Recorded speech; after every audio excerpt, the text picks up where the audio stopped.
So I'm at my sister's right now, and I've spent just the day with the child and yesterday.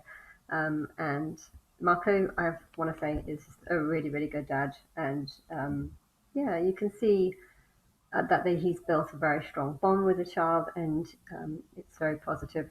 I look pretty bad in this, but yeah, I feel a bit sad for what he's going through because of all the problems with social services. I think they might be backing off soon, so we'll find out how that goes. But yeah, he's if it was in the other suit, say I was with Jason. I was a guy that I was dating who was Jason, who kind of was an alcoholic a bit and smoked a lot and was trying to quit, but I don't know.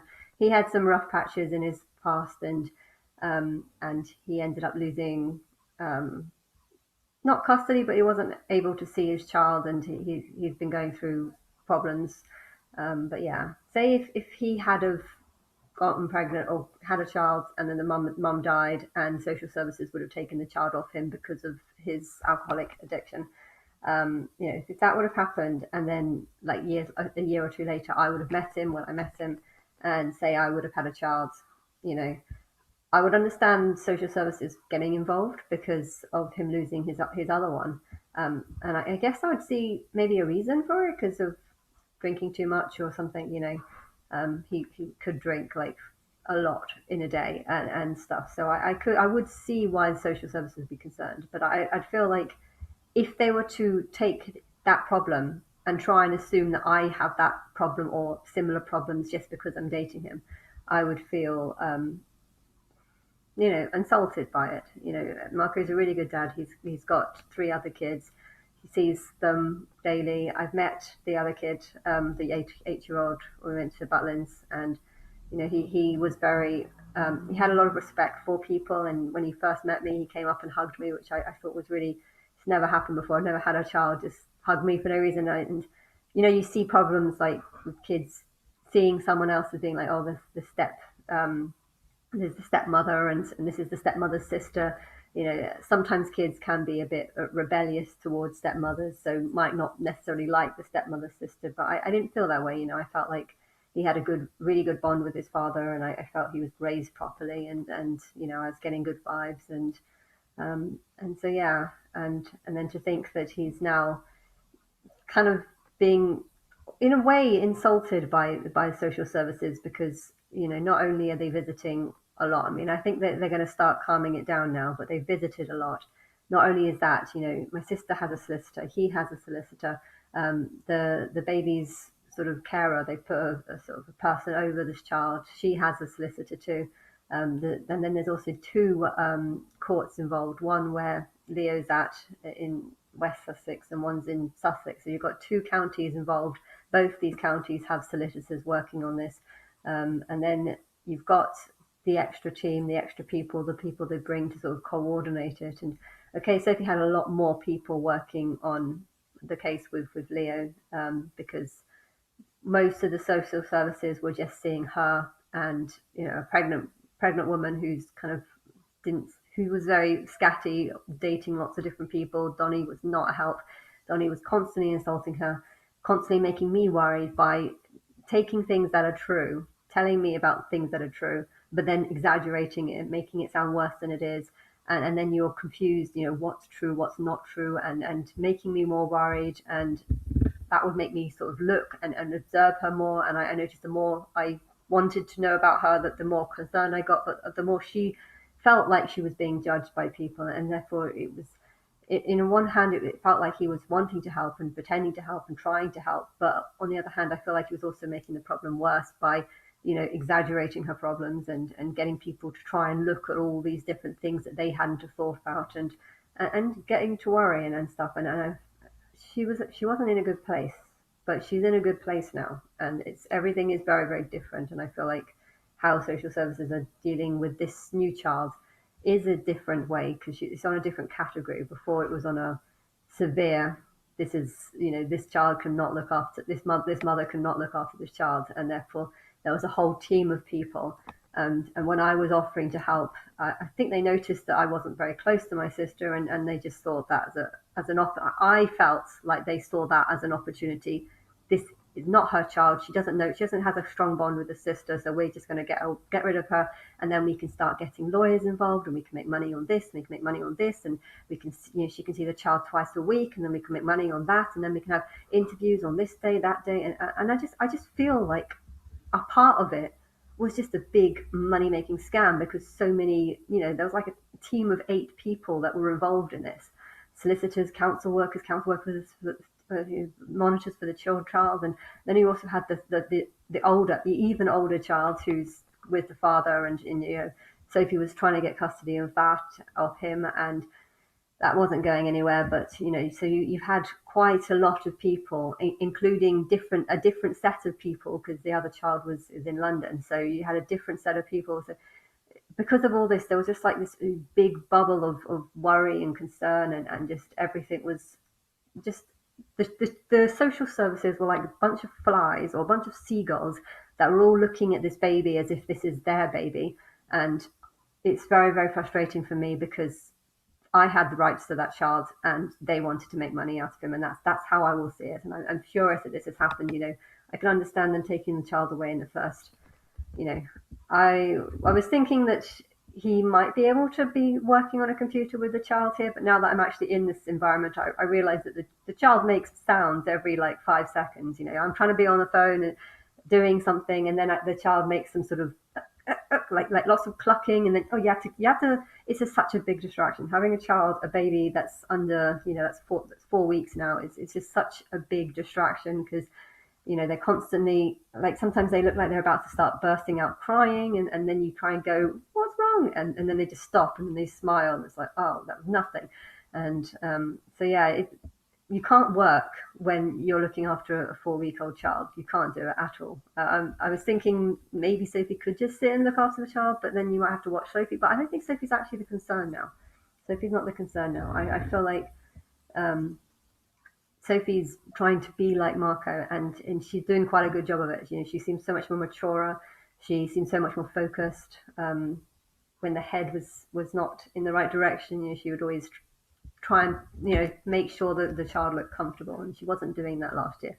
Whereas this one, she is. She's doing a much better job, and she, in a way, it seems like she's a different person, and that's because she's kind of mimicking and being like a different person, because she's with a different person now. So that's all positive. I don't want to say too much online. I'm going off too much, but I know that I did make some videos about insulting her last year, so I feel like I feel like I should say this, just to say that whatever she was doing wrong last year, she's not doing that this year, and therefore I'm positive that things are going to be fine, and they're going to keep this child. But I am going to keep a.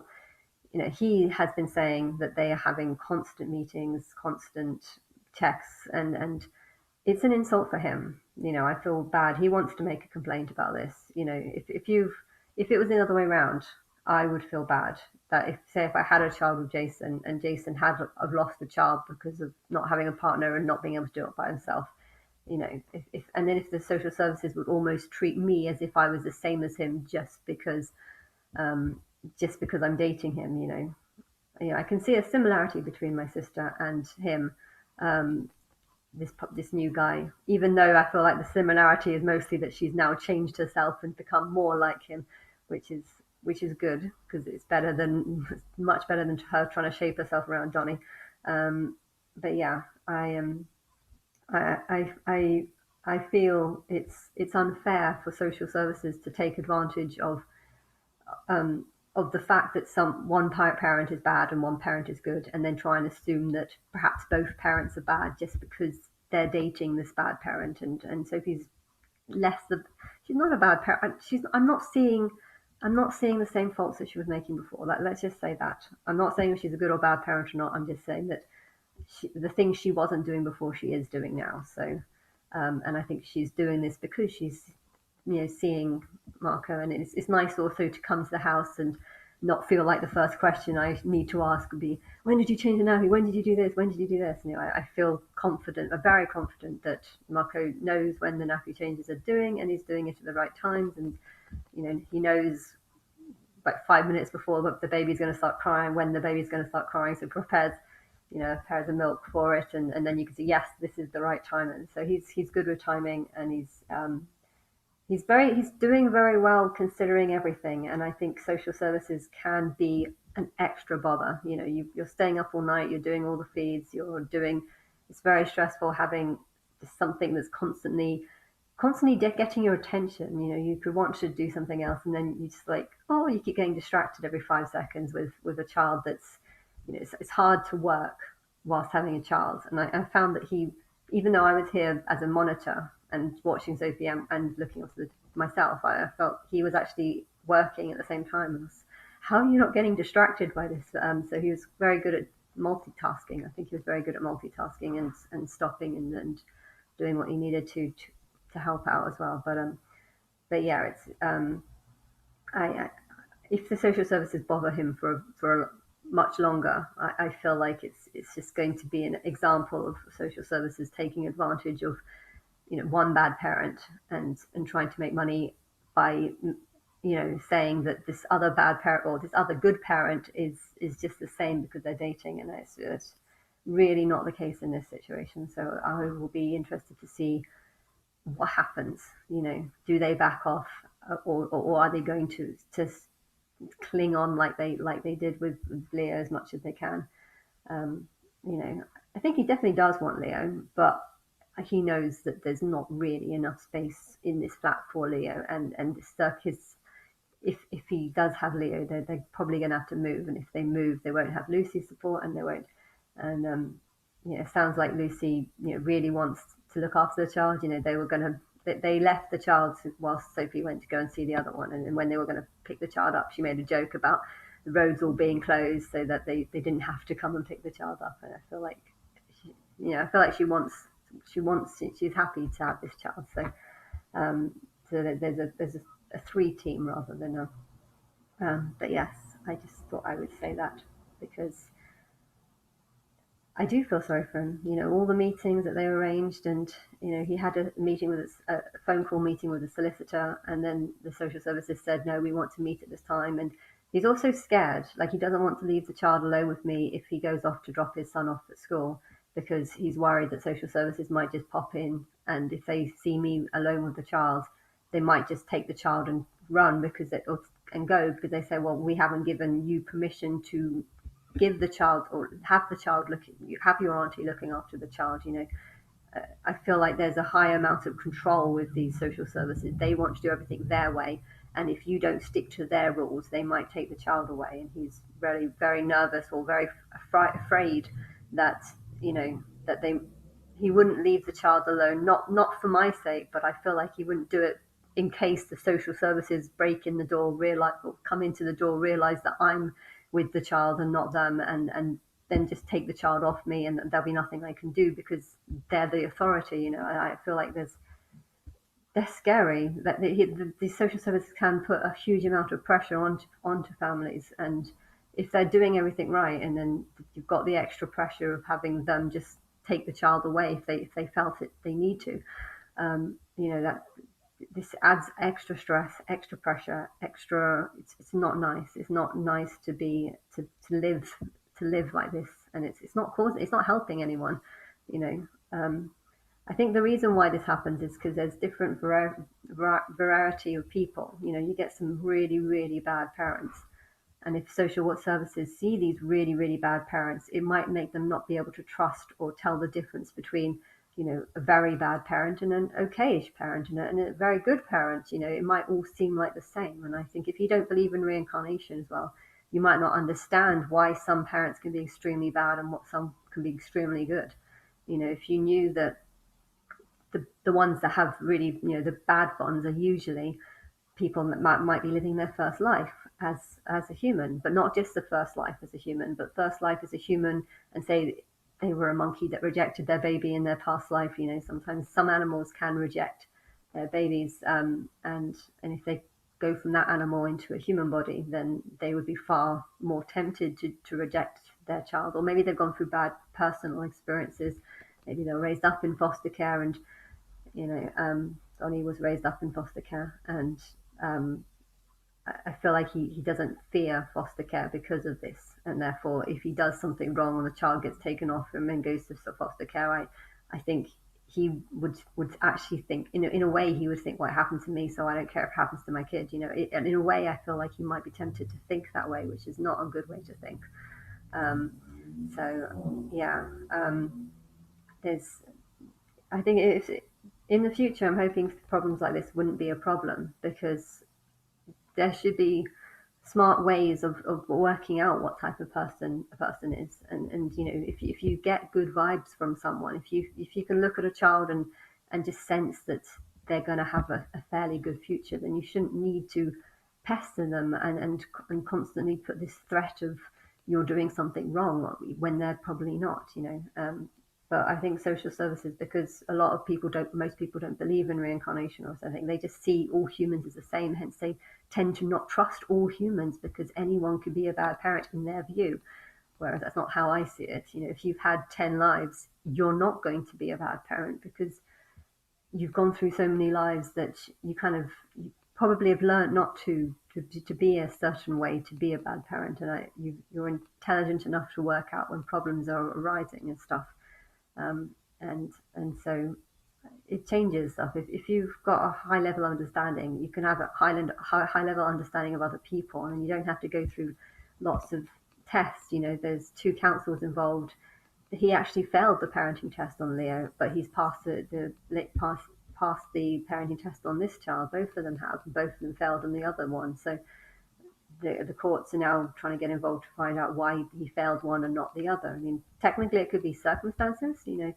Having a child when you've got another one on the way, and that one's going to be one when you get him, and he's going to need probably a bedroom. Or if you've got one crying all the night throughout the night, and then the other one starts crying too, you've got two problems, and they're going to both wake up, and then it's going to cause extra problems. And maybe he failed the other one because of circumstances of not having enough space for two kids or something. I don't really know, but yeah, technically, if you're able to look after one, why would you fail on the other? Because you need the same skills to look after it. So I don't know, but part of it feels like a money opportunity to just make money from all these different solicitors, all these different points of views, and all these different tests. And I don't trust the social services. After what they did to Leo and failing me on a test, I don't trust their ability to be able to tell the difference between smart and dumb